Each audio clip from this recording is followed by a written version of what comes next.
Welcome to The Secrets of Success. By following the proven techniques of the guests who appear on this series, you'll learn that even successful people run into detours and failures, and how you can apply their success techniques to change your life. You're now listening to the most unique show on radio, the show dedicated to making you a success. Brian Smith wants you to find the I in team. Let's find out more from Brian. Brian, thanks for being with us today. Thank you, Bill, for having me.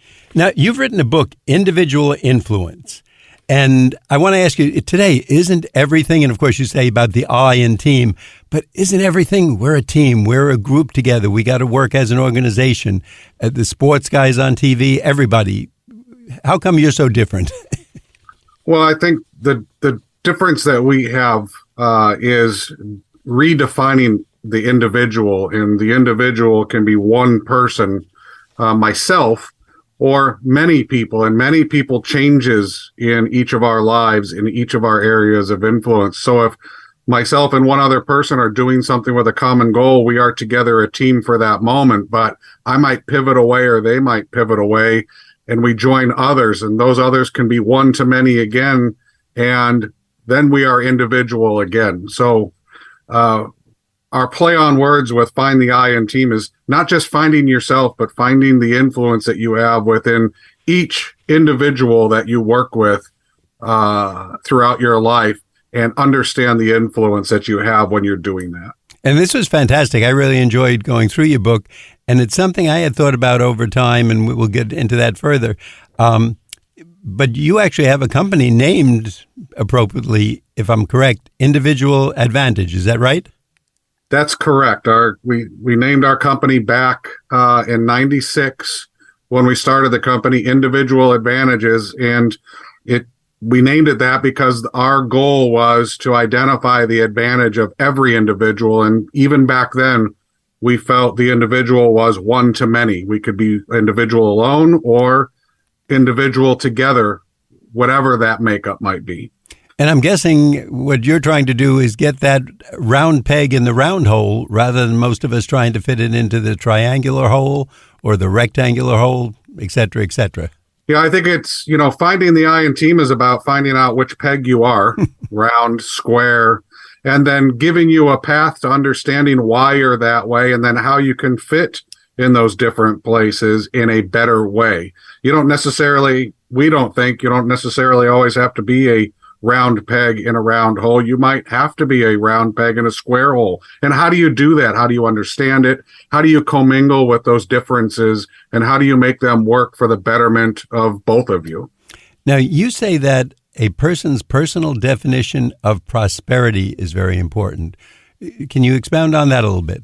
I can. Within our work of individualism, each of us defines prosperity differently. Some people, many, might stereotype that word as something financial. I am prosperous because I make X number of dollars or have this many assets. And prosperity is individual to each of us, because other people might define it as I have a nice home, I have a family, I have a good job, I have good friends. So our definition and perspective of prosperity is individual to ourselves. And it can also be individual to groups, companies, departments, countries. It might be different for each of them also. You mentioned in one of the notes I put down here is that oftentimes we don't know what influence we have or if it is advantageous to others. I've often thought about that, really, and I'd like you to talk about it because you're the expert. So can you tell us a little more about that? Sure. So our belief is that our influence is our biggest responsibility as humans. And the reason we feel that way is that you don't know what your influence could do to other people or even yourself. For example, you could walk by a person on the street and smile at them and change their day. You could hold a door for somebody and change their day and affect them and have them influence others differently. Influence is like throwing a stone into a lake. you don't know where the ripples are going. You don't know who they're going to run into. You don't know when they're going to run into them, and you don't know what effect they're going to have. That ripple or that roll on the lake could disrupt somebody who was leaning more towards falling off the boat, and because the ripple hit it the right way, they didn't fall off the boat. It's a positive instead of a negative. So influence is like that. We just don't know what it's going to do. So be mindful of your influence and do your best to have responsibility for it. It's funny you talked about the door, because way back in my college days, I was looking to switch from the college I was at to another college. And when I went to visit the other college, one of the biggest things, and here I remember it half a century later, one of the biggest things was that nobody held a door. And I would walk in, some of the door would just, and not that that in itself was so terrible, but it told me a lot about the culture of the other school. And I eventually wound up staying where I was, because I said, you know what, I've got it pretty good. Maybe I don't realize how good I have it here for among other reasons.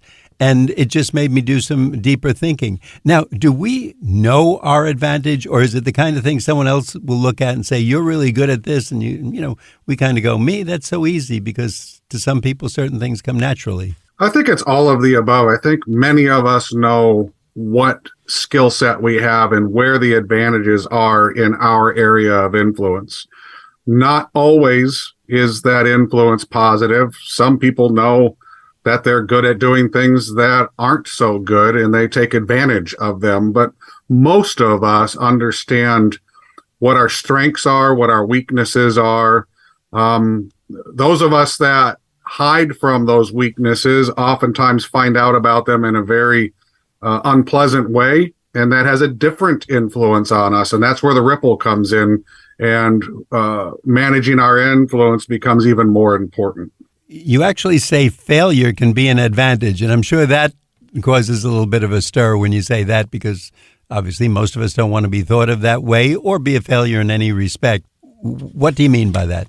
Well, I think, most thought leaders will tell you that we grow from failure, we grow from adversity, we grow from negativity, and sometimes it makes it sound like we're glorifying the negative side of those incidents. And to some extent we might be, but what we're trying to get people to do is slow down and understand that with failure, with adversity, there's a lesson there. And if you approach failure from that context and look for that perspective of the failure and try to find a positive takeaway, have that glass half full, making lemonade out of lemons, that you will have a better positive influence on yourself and probably those around you than if you just looked at it as a negative.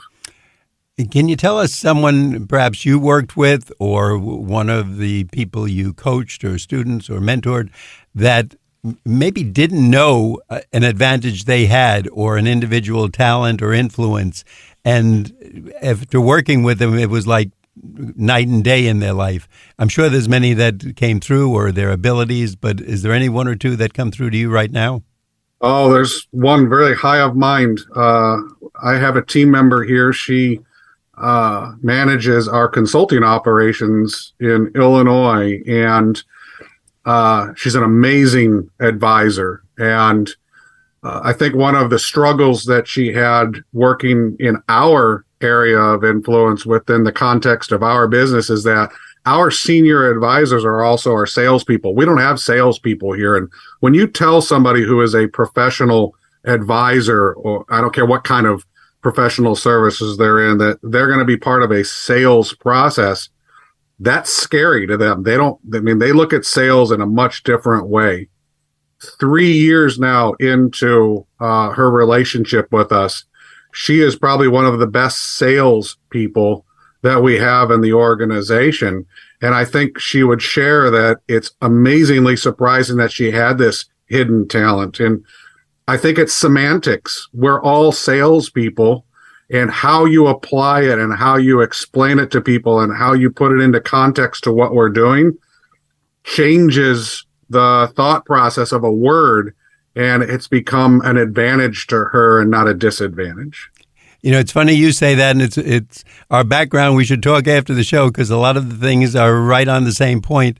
I once knew someone who did the same thing. Someone said to them, "You're a great salesperson." He said, "Me?" And he said, "Yes. You're so pathetically honest. I would buy anything from you because I trust you."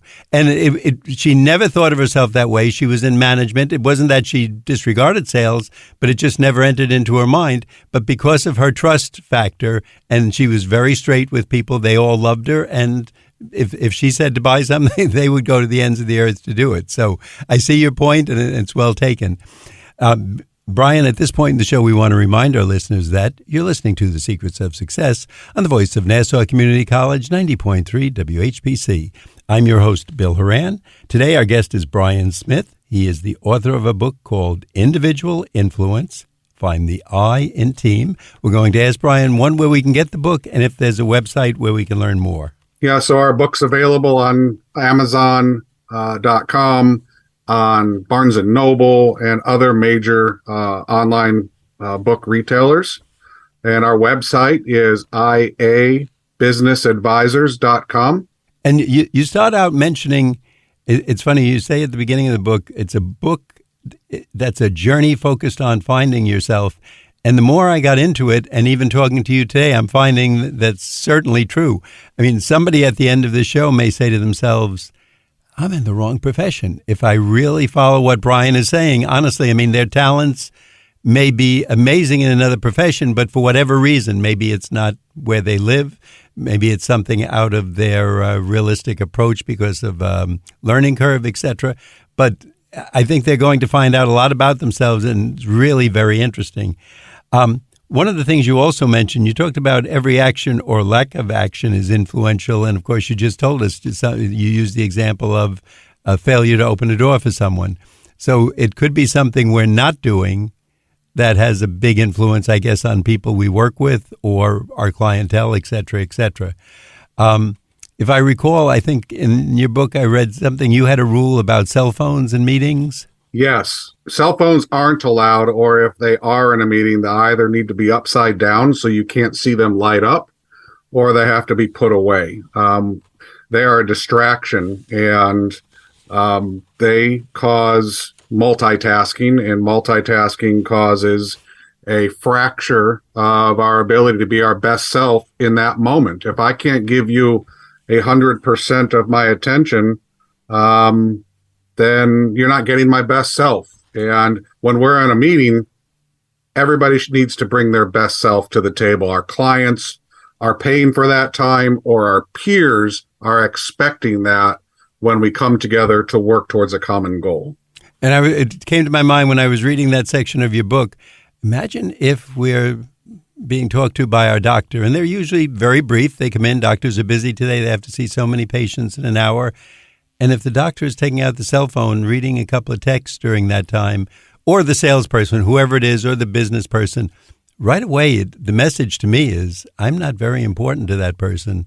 And especially if it's a medical person where they literally could have my life in their hands, I think I want a second and a third opinion by another doctor in another doctor's office, because can I really trust that group? They're already looking past me. So I think that's a great rule, and something that makes a big impression, I'm sure, on the clients, just because probably half their other sellers or people they deal with aren't following that rule and aren't giving them the proper attention.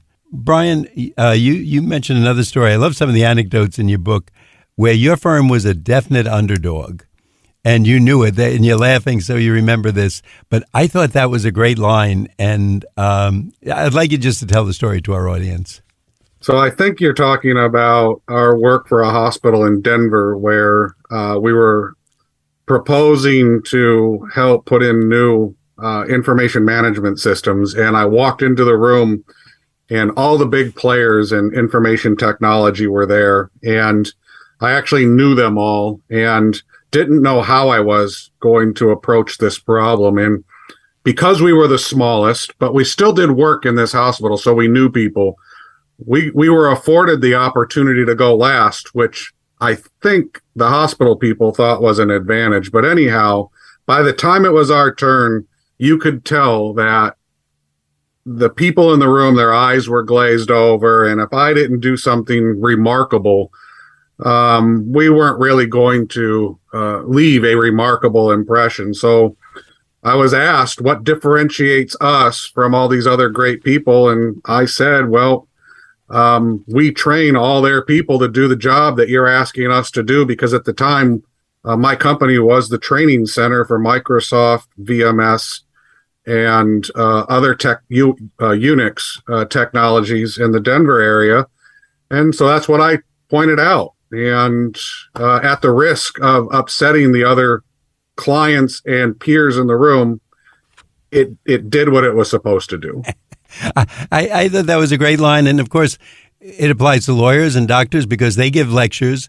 And if they're the ones teaching the other people how to do, whether it's the operation or a procedure or a maneuver in court or write a particular brief, they're the ones giving the instructions. They're the teacher.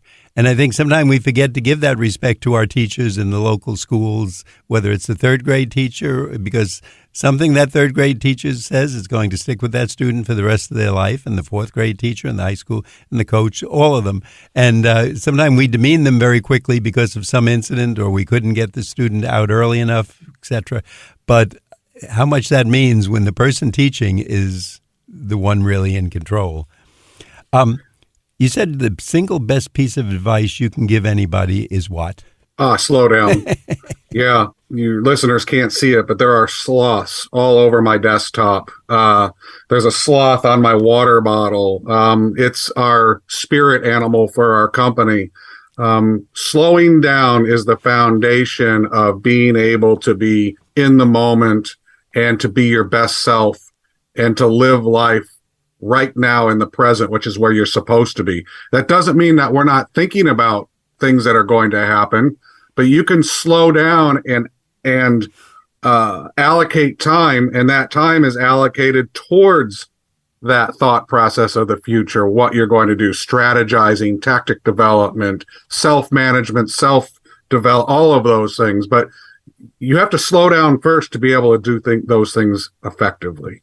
Now, when you say that, don't people kind of look at you and say, he's a dinosaur? And I'm not knocking you personally. I'm just saying that, we're told today, multitask. You have to multitask. You have to do 3 things at once and put your shoes on and fix your tie at the same time. And as well as, conduct the operation if you're a doctor and see another patient. How are you greeted when you say that? Yeah, most people want clarity on what I mean by that. Oftentimes in a working environment as well, people slow down, we won't get as much done. And we usually, through analytics, are able to show that if they slow down, they make less errors, there's less mistakes, there's better clarity. They actually get more done in the environment when they slow down.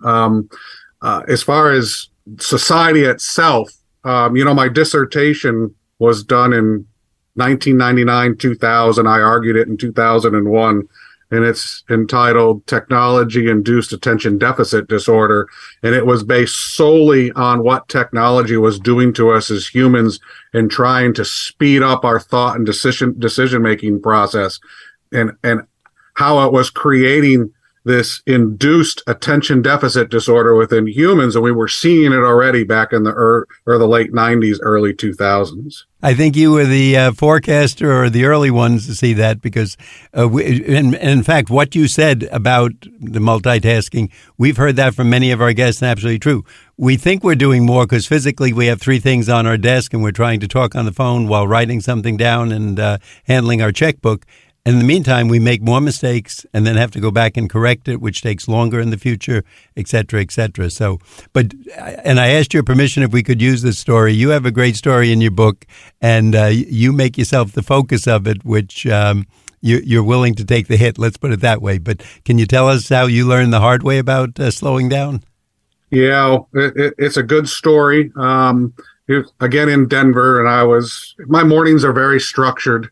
Back then, we were very busy, and I multitasked often, getting ready for meetings, getting myself ready, being around my children, everything that was going on. And this particular day, I was going over a presentation in my mind while I was getting ready and dealing with all of these other things that were going on. And I also happen to have a tandem car garage, which means you have two cars, one in front of the other.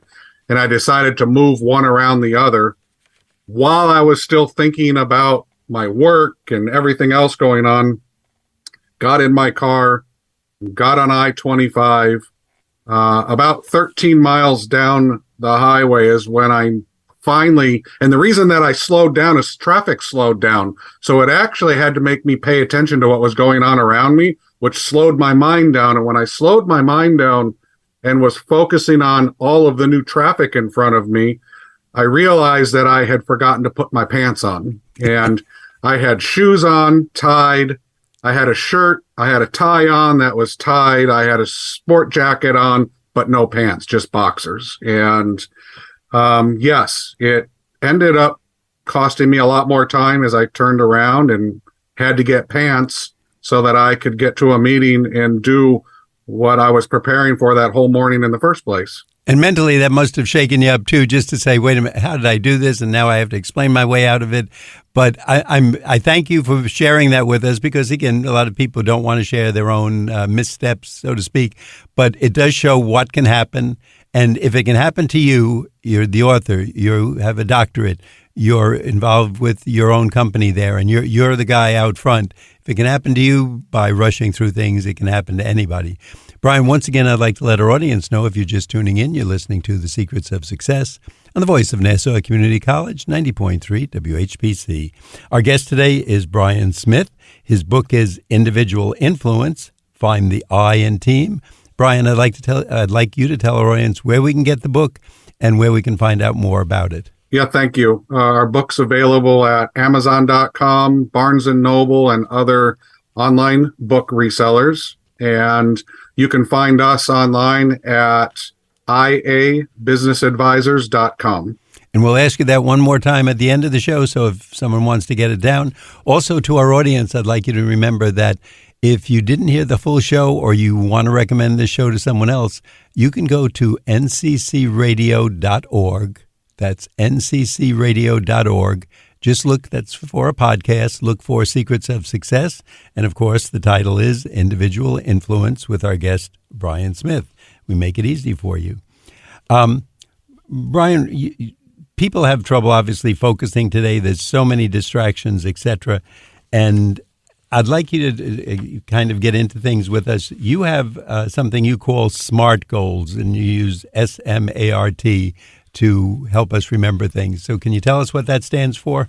Yeah, well, SMART goals aren't new. It's not my design. It is an acronym that's used in management and in education and in business all over the world. And it stands for specific, measurable, attainable, realistic, and timely. And in our body of work, we are proponents of SMART goals, but more than that, we are proponents of a smart life, which means it's not just one thing to have a SMART goal, but then you have to have smart intention and smart tactics to reach those goals. And your smart tactics follow smart communication,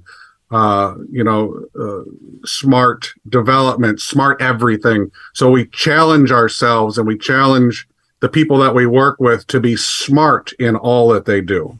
Brian, when you give this to a ongoing business, and obviously business people, they're busy, and you're asking for a major change here. It's like telling us come to work with one shoe on or one lens out of our glasses. What kind of reaction do you get from them, and how does it pan out? So lucky enough for us, our clients are usually prepped before we drop some of these management changes into their ecosphere and try to get them to adopt some of the things we do. But that doesn't mean we don't get pushback. Change management is hard. So we know when we go into an environment that we're disruptors.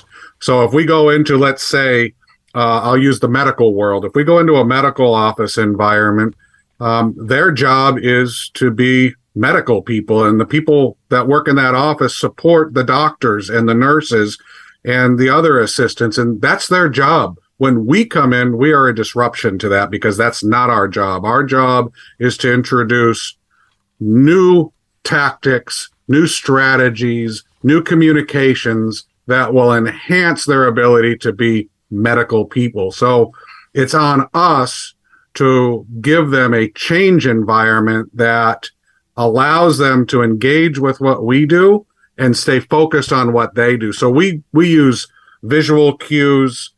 We do breakout sessions that take them away and out of that environment so that they can focus on the change.